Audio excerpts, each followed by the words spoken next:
संसार। ठीक है, ये संसार है, ये कुछ सीढ़ियां बनी हुई है, 1 2 और 3। तो पहली सीढ़ी हम यहाँ पे क्या लिखा हुआ है, कोई धर्मी नहीं, कोई धर्मी नहीं। सेकंड सीढ़ी में हम क्या लिखते हैं, मसीह हमारे लिए मरा। ठीक है, यीशु मसीह हमारे लिए मरा। तीसरा और लास्ट क्या है, उद्धार का मार्ग। ठीक है, उद्धार। तो हम इसके बारे में थोड़ा समझने की कोशिश करेंगे कि पहला क्या है, संसार। संसार, ये दुनिया, संसारिक जीवन है ना। क्या होता है कि हम संसार में रहते हैं। ठीक है, एक वक्त, एक उम्र, जैसे देखते हैं कि एक इंसान की उम्र में 3 पड़ाव आते हैं, 3 चरण आते हैं।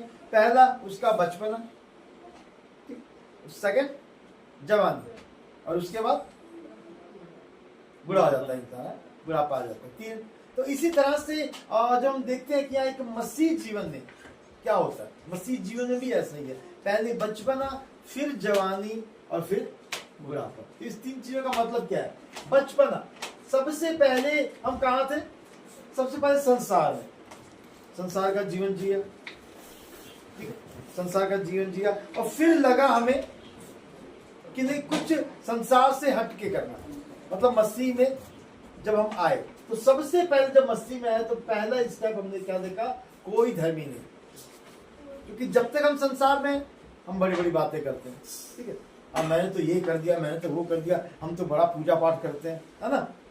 हम तो बड़े बड़े उपवास करते हैं, रोजे रखते हैं, फास्ट करते हैं, बड़ा कुछ करते हैं, सब कुछ हमने किया अपने टाइम में। लेकिन जब हम मसीह में आए, मसीह का पहला कदम है ना, जिसको हम बचपना बोलते हैं, ये बचपना ही है, पहला कदम बचपना। ठीक है, तो पता लगा क्या, कोई धर्मी। अभी तक हम बड़ी बड़ी डींगे मांग रहे थे, अभी तक हम बड़ी बड़ी बातें कर रहे थे, लेकिन जब मसीह में आए तो बाइबल में लिखा कि कोई भी धर्मी नहीं। फिर जब हम आगे बढ़े, जब हमको पता चला कि कोई धर्मी नहीं है, फिर उसको थोड़ा जब और आगे बढ़े, मसीह के बारे में जाना हमने, तो तब पता चला कि कोई यीशु मसीह था जो हमारे लिए मरा। हालेलुया। कोई यीशु मसीह था जो हमारे लिए मरा, आपके लिए मरा, मेरे लिए मरा। लेकिन वो यीशु, हम जब पापी थे, हम पापियों के लिए अपने आप को क्या किया, कुर्बान कर दिया। हालेलुया। क्यों? क्योंकि वो अगर कुर्बान नहीं होता तो हम बचाए नहीं जाते। हालेलुया। तो हमको कहाँ जाना है, हमको यहाँ से वहां पहुंचना है, उद्धार के मार्ग में पहुंचना है। तो उद्धार के मार्ग में पहुंचने के लिए दूसरा स्टेप आता है, मसीह हमारे लिए मरा। क्योंकि अगर मसीह हमारे लिए नहीं मरेगा तो हमारा उद्धार नहीं होगा, हम उस स्वर्ग के राज्य में प्रवेश नहीं कर पाएंगे।